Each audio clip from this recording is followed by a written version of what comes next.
Hi! Today we're going to learn about playing a song called the octave game. So the octave game uses some notes that we learned in our last video. So we're going to go ahead and go in playing position. And we should have our marks from our last video, which is the X and the line, and then our fingernail friend with the smiley face on our index finger. So we'll cover up the X with the neck. We'll just brush from low to middle with our line being visible to us. We'll go all the way to the end and then curl up the first finger and place it on the A string. And so we can see the smiley face. Make sure you're on the inside corner of that finger. And then our C sharp finger will go down second finger, and then our third finger will go down in third finger, feeling like the fingers are clinging to the string.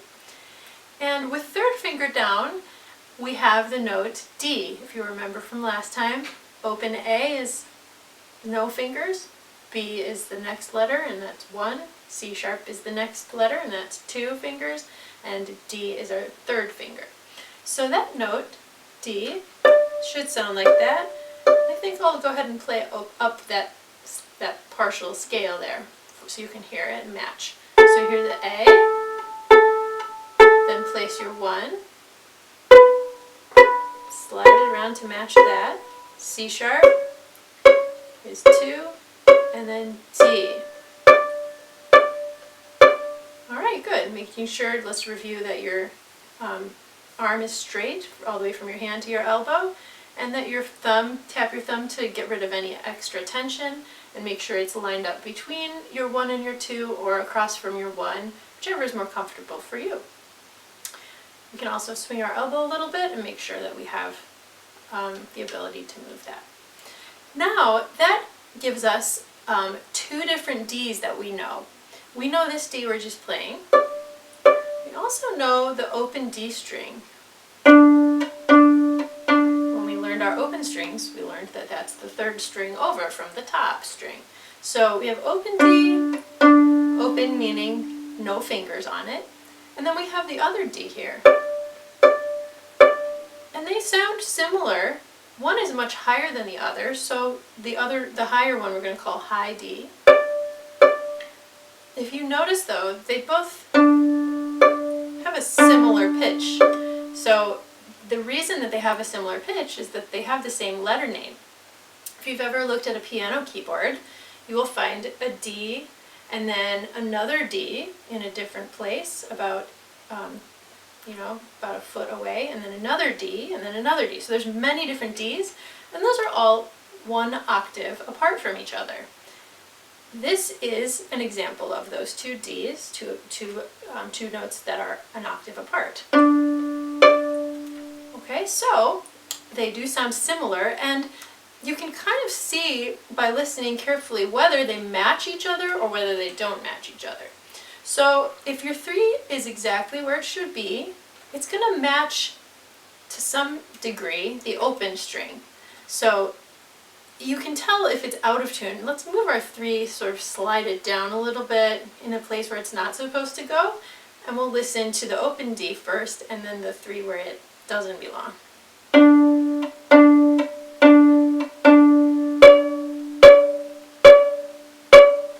So it kind of sounds like your face wants to curl up like that when you hear that.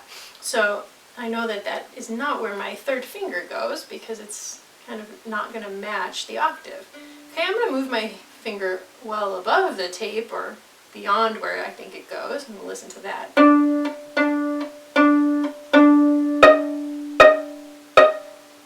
Also sounds a little bit like a cringy sound. So now I'll try to match that. I'm going to make it where I think the 3 actually should belong.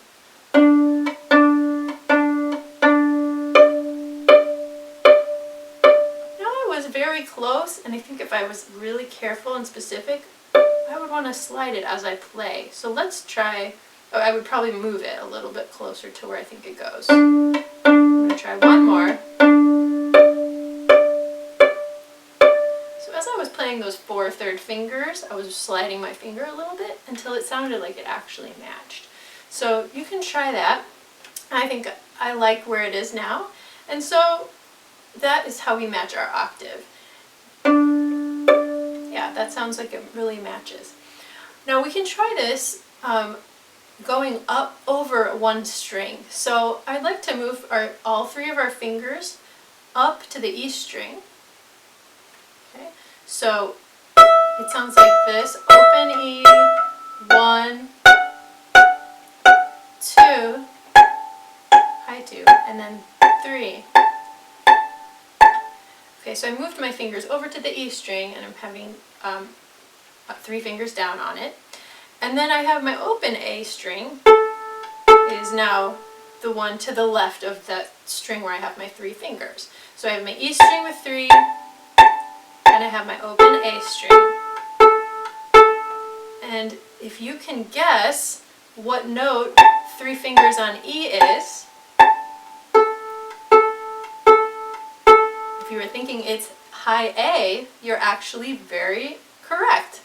So high A is the note that we get when we place 3 on a higher string, and then A, regular A, open A, is the one on the string just to the left of the fingered A, where there's 3 fingers on the E string.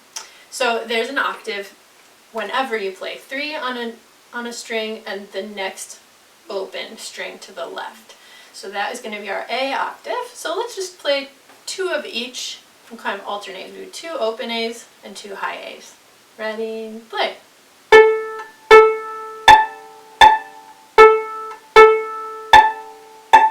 Very good. And as I played, I was carefully listening to whether the A's matched or whether they made my face want to curl up like they were out of tune. I think that sounds really good. Now we're going to go all the way through each pair of strings. So we have the A string and the 3 on E, which is your A octave.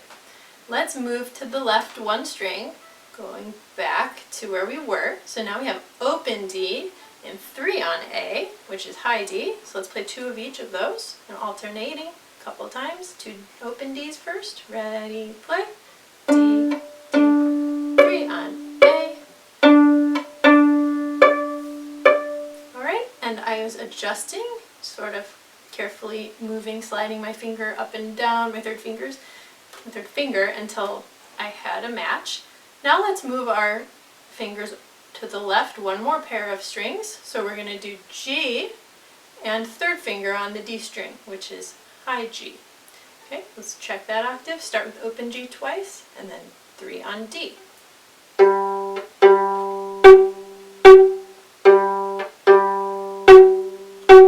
Now I think that sounds wrong to me. I'm going to get used to where it should go. First of all, when you reach that G string, you're probably going to feel like your arm is a little higher, the right arm, to reach that G, and that's okay. You just raise up your elbow a little bit to reach it. And I'm not really happy with that octave yet, so I'm going to just pick a direction. I'm going to go further lower and see if that sounds better or worse.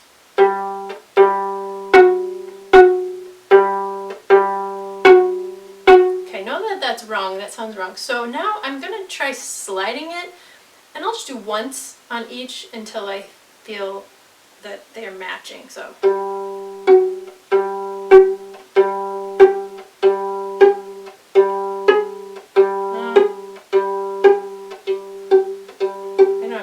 Okay, let's do that twice on each, or do that with me. I think that sounds pretty good. Okay, ready, go. Yeah. Okay, found it. Good. So that's how you can either go closer or farther from the fingernail friend with your 3rd finger until you find that matching octave. All right. So there's a song that we can do as a duet. I'm going to have a duet partner here play a song called Persian Song, and for Persian Song, oh, I don't need my bow. Okay, so I'm going to pluck, for Persian Song, I'm going to pluck an octave D, so I do open D and 3 on the A string, and I'm going to start my octaves. It's going to be 1 on each string, so 1 open D and 1 high D, and just keep alternating between the 2. So go into playing position. Just remind myself to cover up my X, have my line visible, brush a little bit, go to the end of the fingerboard, curl up the fingernail friend on 1, C sharp for 2, and D for 3. I'm going to check my octave. Yep, that matches. Okay, so in this song we start with high D and then open D. Here we go. This is called Persian Song. 1, 2, ready, play.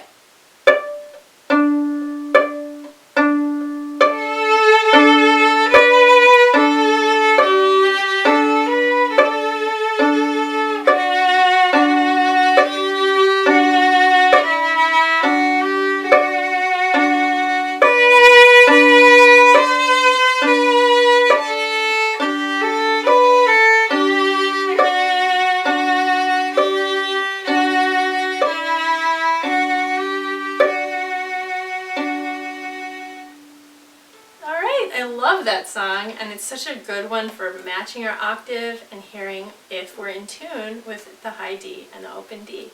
I hope you enjoyed that. Keep matching those octaves and you'll be right in tune.